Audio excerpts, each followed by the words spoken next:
Assalamualaikum warahmatullahi wabarakatuh. Nama saya Anissa Rizky Ramadhani, NIM D22 2018 02506, kelas D2242.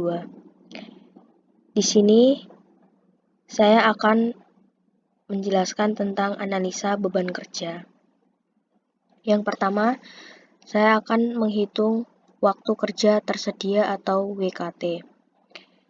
Di sini sudah tercantum hari kerja 312 hari per tahun, diklat 6 hari per tahun, cuti tahunan 12 hari per tahun, absen ketidakhadiran 8 hari per tahun, libur nasional 19 hari per tahun, waktu kerja 6 jam per hari, waktu kerja efektif 4,5 jam per hari. Waktu kerja efektif ini didapatkan dari waktu kerja 6 jam dikali 75%. Jadi hasilnya 4,5 jam per hari. Kemudian di sini untuk menghitung hari kerja tersedia yaitu 312 dikurangi 12 ditambah 6 ditambah 19 ditambah 8 yaitu hasilnya 267. Selanjutnya kita menghitung jam kerja tersedia atau WKT. Rumusnya A minus dalam kurung B plus C plus D plus E dikali F. Di sini A yaitu hari kerja 312 dikurangi dalam kurung 12 ditambah 6 ditambah 8 ditambah 19 dikali 4,5 hasilnya 1201,5 yang dibulatkan menjadi 1202. Selanjutnya saya akan menghitung SBK. SBK yaitu standar beban kerja. Di sini saya menggunakan kegiatan pokok. Yang pertama yaitu menyiapkan peralatan pendaftaran. Rata-rata waktu per menitnya 15 menit.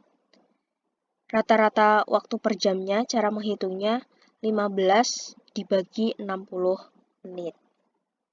Yaitu hasilnya 0,250. WKT-nya di sini sesuai sama yang kita hitung waktu di awal tadi. Lalu menghitung standar beban kerja, caranya WKT 1202 dibagi rata-rata waktu per jam. Jadi 1202 dibagi 0,250. Yang hasilnya yaitu 4.806. Yang kedua, wawancara pasien baru. Rata-rata waktu per menit yaitu 4 menit. Rata-rata waktu per jamnya hasilnya 4 dibagi 60 yaitu 0,067.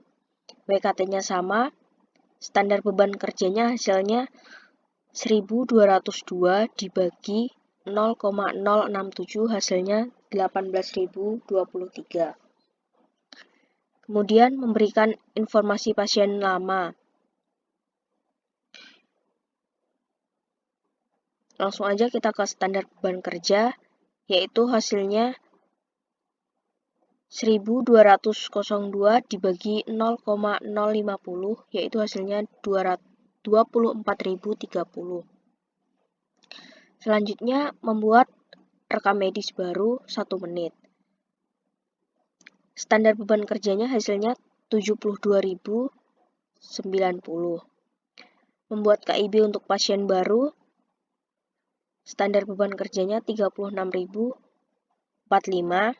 Dan langsung aja yang terakhir, membuat SEP untuk pasien BPJS PBI atau non-PBI. Di sini rata-rata waktu 5 menit, rata-rata waktu per jamnya yaitu 0,083, WKT-nya 1202, standar beban kerjanya yaitu 1202 dibagi 0,083 yaitu hasilnya 14.418.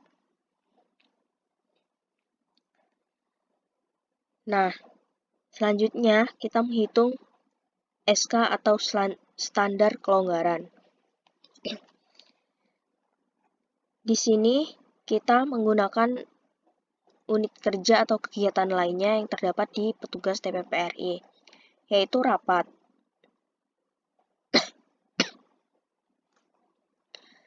Rapat 1 jam, total waktu yang dilakukan dalam 1 tahun 12 kali, yaitu WKT-nya sama seperti yang awal tadi 1202. Setelah itu kita menghitung standar kelonggaran. Di sini menghitung standar kelonggaran adalah caranya total waktu yang dilakukan dalam 1 tahun dibagi WKT, yaitu 12 dibagi 1202 hasilnya 0,010. Persiapan akreditasi 2 jam. Total waktu yang dilakukan dalam 1 tahun 96 kali atau 96 jam. WKT-nya sama, standar kelonggarannya 96 dibagi 1202, yaitu hasilnya 0,080. Bimbingan PKL 2 jam, total waktu yang dilakukan dalam 1 tahun 104 jam, WKT-nya 1202. Hasil kelonggarannya yaitu standar kelonggarannya 104 dibagi 1202. Hasilnya 0,087. Waktu senggang. Di sini setiap hari memiliki 1 jam waktu senggang, yaitu total waktu yang dilakukan berarti 214. Setelah itu kita menghitung standar kelonggaran ini, berarti caranya 214 dibagi 1202, yaitu hasilnya 0,178. Setelah itu apel pagi 30 menit atau yang dirubah menjadi 0,5 jam atau setengah jam. Total waktu yang dilakukan dalam 1 tahun 107 jam. Menghitung standar kelonggaran yaitu 107 dibagi 1202, hasilnya 0,089. Nah, setelah menghitung standar kelonggaran yang sudah dihitung, kita jumlahkan menjadi jumlahnya 0,444. Setelah itu kita bisa menghitung analisa kebutuhan sementara KG plus kebutuhan akhir.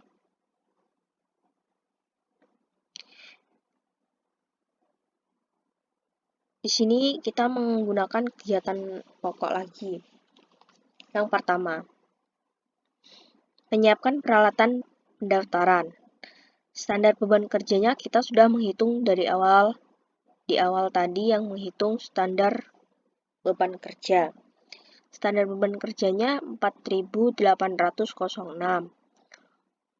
Kuantitas kegiatannya juga sudah dihitung tadi. Setelah itu SK-nya kita sudah menghitung. Kuantitas kegiatan ini didapatkan dari waktu dikali HKT.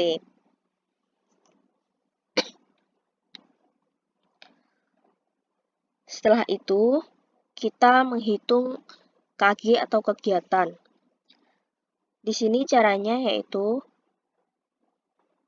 kuantitas kegiatan dibagi dengan standar beban kerja, yaitu 267 dibagi 4.806, hasilnya 0,056. Setelah itu wawancara pasien baru, standar beban kerjanya 18.023, kuantitas kegiatan 4.806. Lalu, kuantitas atau SBK-nya kita hitung jadi 4.806 dibagi 18.023. Hasilnya 0,267. Setelah itu, entry data SIM RS pasien baru. Standar beban kerjanya 10.299. Kuantitas kegiatannya 4.806. SK-nya sama, tadi sudah dihitung dari awal.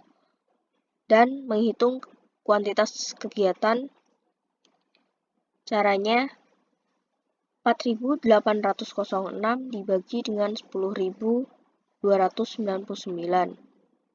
Hasilnya 0,467.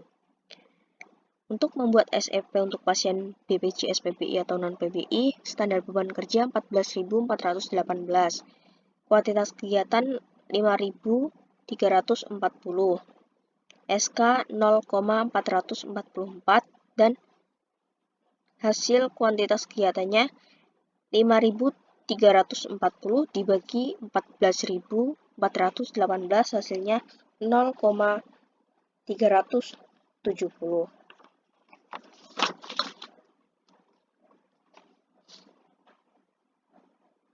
Selanjutnya, kita menghitung kebutuhan tenaga akhir. Jadi, karena kita sudah mendapatkan kebutuhan sementara, hasilnya kebutuhan sementara ini dijumlah, hasilnya 2.967, maka 2.967 ini ditambah SK atau standar kelonggaran, yaitu 0,444, jadi hasilnya 3.411. Kesimpulannya di sini, jadi beban kerja petugas rekam medis puskesmas, petugas TPPRI tergolong lebih overload karena hasil analisa beban kerja lebih dari 1, yaitu 3,411 untuk satu petugas. Sekian presentasi dari saya. Wassalamualaikum warahmatullahi wabarakatuh.